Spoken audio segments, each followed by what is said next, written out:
Join us for a review of the Maserati 르반떼 Trofeo. Let's go!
There are two new versions with the new V8 engine under the hood. This is the GTS. We have a white car for that here today, just to compare, with more situations in vehicle color. And here the top trim version, the Trofeo, which is our main car for today.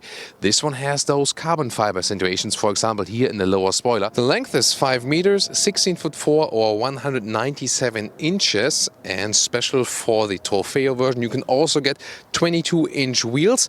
Also possible for the GTS model. A usual 르반떼 would start at 18-inch wheels. And then, of course, trim by trim, they get bigger. And this one here, the maximum tire choice available. Getting close to the car here today.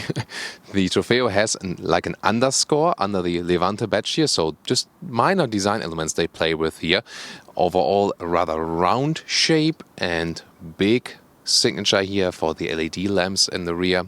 Front LED, by the way, also standard. And then again, those carbon fiber elements for the Trofeo version here in the lower spoiler.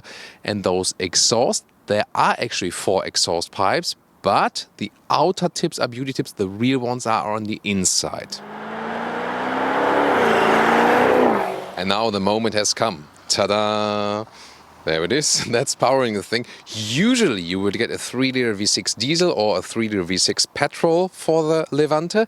This one here, for the GTS and the Trofeo, you can get the 3.8-liter V8 twin-turbo engine. And according to the red color, you might know where this one is getting built. Yes, it's in Italy, and yes, it's at Ferrari. So Maserati says they developed the engine, but they let Ferrari build it then. Here with the Trident logo right there. Also, I won't touch it because it's quite hot. And carbon fiber cover, so beautiful integration also, and it looks quite Ferrari-ish too. What do you think? Acceleration figures are 4.1 seconds for the Trofeo or 4.3 seconds for the GTS.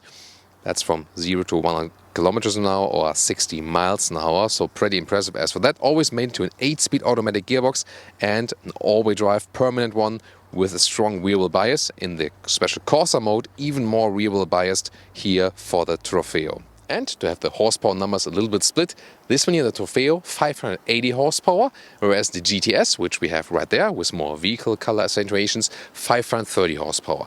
So base V8 engine for both of those versions, but then 50 horsepower difference.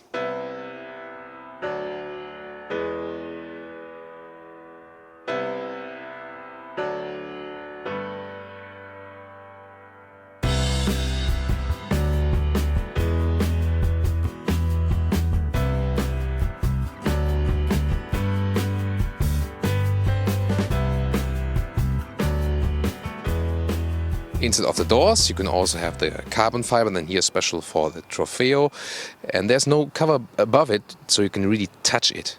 Really nice. Then you have a brown interior. In this case, you can pick different colors. Then the Trofeo also features this perforated steering wheel at the side, huge shifting pedals, and special for Maserati is that they are not connected to the steering wheel. They also have some cool handcraft going on. For example, here at the top of the seats, they have a Trofeo stitching then on the head restraint, and I like to have those details. Getting inside is of course very easy, as we have this SUV, full SUV, upright seating position, pretty cozy, pretty comfortable, definitely more comfortable than a Maserati sports car. That's why more and more Maserati customers go for the 르반떼. Interior overview, everything is quite voluminous and sensual emozioni, the Italian would say. Also with this beautiful analog clock in the top part. You cannot see it that well, but analog clock in a luxury car, why not? Then again, this very, really huge steering wheel, again with the fixed shifting pedals, but they give you nice feedback. That's cool. Smaller digital screen here in the middle part. That's, however, like the Fiat Corporation style, so it doesn't look that, that premium as for the software visualization. Right side analog RPM meter, left side analog speedometer. Left side of steering you control the cruise control, and on the right side you can control the inside of the screen. Then this middle screen, 8.4 inch. You can see here Apple CarPlay, Android Auto is working. When I would be driving as a tall passenger, I still have some legroom left. Well, I would be wonder if it's not the case, but you see, it's not the best package, so considering the length of the vehicle, there should be more legroom. The hatch, so that's an advantage of the Maserati Levante. If you compare it to Maserati true sports cars, you can still use it as a primary vehicle. Oh, some more Italian number plates below that. And then let me give you some measurements of the trunk here, because the length is actually quite limited, just a little bit more than a meter, but the width is also here a little bit more than a meter. If you're interested in the Levante overall and say this exclusive Maserati feeling and having a car that no one else has, well, like just few other people have, but you want the most comfort, if that's the most important thing to you, then you would stick with the V6 or the V6 diesel, say engine and sound is not the most important for you. But here if you say you want an alternative to a Cayenne Turbo, for example, you want a really sporty setup for that, that could be something. The Germans try to keep it calm and collected, also with their sporty SUVs. So try to make a perfect setup and perfect balance and handling. And some of the British performance SUVs or the Italians, they sometimes say what the heck, perfect balance and what's so on. Let's make it aggressive. Let's make it, give it more emozioni. And I think that's exactly what we've seen here. Something like that you wouldn't have seen with a Porsche Cayenne Turbo, because it is some more better balance and the the ESC setup and so on, even in the sports mode for better traction. But here actually that's probably also what you want, to have this difference to this more aggressive feeling you have right here. And now we have a freeway, and I have set it now on mph, miles per hour. That especially for our friends in the US, and we go from 80 to, let's see how far we come.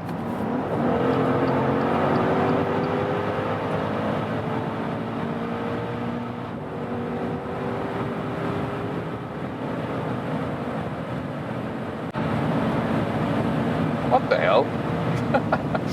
That's 150 miles per hour. That's 230 kilometers per hour. Wow. Yeah, I think we kind of heard that Ferrari builds this engine, right, Holger? Yeah, for Holger's also, has been watching Formula 1 for a couple of decades, and of course also somewhat a Ferrari enthusiast then for F1. This feels a little bit Formula 1, at least from the sound. So yeah, very interesting. Now I've switched it over again to kilometers per hour, especially for German fans. And the car really remains very stable right here. So again, don't use the Corsa mode on normal public roads. Sports mode is already sportier than anything. And here 200 kilometers an hour, noise insulation is still quite up. Car feels good. As for the handling, stable also on the road. So pretty relaxed then, so to say. Yeah, those uneven bumps on the road, they make it a little bit less comfortable in this suspension and wheel size setup.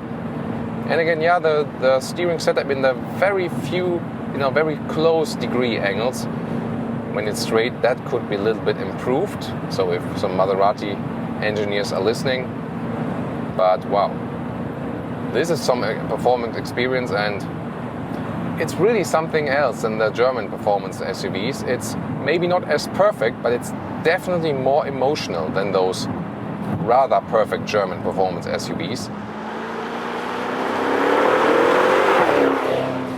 Here now I want to experience some corners. So when I have the steering wheel turned here, I think I also have good response then from suspension and the steering setup. That's good. We can also do some slalom right here then now. And that's really decent. So the car feels really much connected, and If you think about some Maserati sports cars, here in this Trofeo setup, yeah, we have to watch about for speed cameras. So here in this Trofeo setup, you will not miss any Maserati low-sitting sports cars because, you know, the chassis is being kept upright. You have this very sporty driving characteristic. Again, the base version of the Levante is more to enjoy, also relax on long motorway rides and so on. This one here also then to be able to attack everything. And now to our conclusion for today with the Maserati Levante Trofeo. Whereas a base Maserati Levante is more like a, you know, cozy motorway cruiser, soft suspension setup from the air suspension and, you know, running straight, you know, nice and calm. This one here is rather the sports car approach, suspension-wise, bigger wheel-wise, especially then when you have this combination and the whole driving feeling. And of course, this roaring sound from this V8, it always sends you in attack mode, especially in the sports mode, which, especially when the road is a little bit wet, you have to enjoy with care, definitely. So yeah, be very careful with this car. It's one of the very few SUVs that are really, really aggressive. And that's also what sets this one here apart from the competition. Maybe even possible for track use then with this Corsa mode. Interior, they lack animal skin alternatives, and the build quality should be also a little bit better considering the price you pay, because when you think about 80k euros, for example, in Germany for a base Maserati Levante, and this one here can, including extras, even reach double the price. So around 150k for those new V8 versions always, something like that. And that's of course, you know, really, really high in pricing. Yeah, Porsche Cayenne Turbo is also somewhat similar in pricing then. Difference would be that the Cayenne is more set on the perfection in handling and this one more on this pure aggressiveness. What do you think? Please discuss this car here. And of course, yeah, the last thing, fuel consumption is, I mean, it's even hard to measure the fuel consumption because it's so high. So you have to bear that in mind definitely for the V8 version. So for your fleet, maybe then the V6 or V6 diesel might be the more clever choice. And of course, also the more, you know, conscious choice overall. Thank you so much for tuning in today. Hope you liked this episode. Please share your opinion about this vehicle. Also tune into our other Maserati Levante review and also to the competitor product of this car. We will also link some video links in the description as always, that you can enjoy even more Autogefühl. See you next time.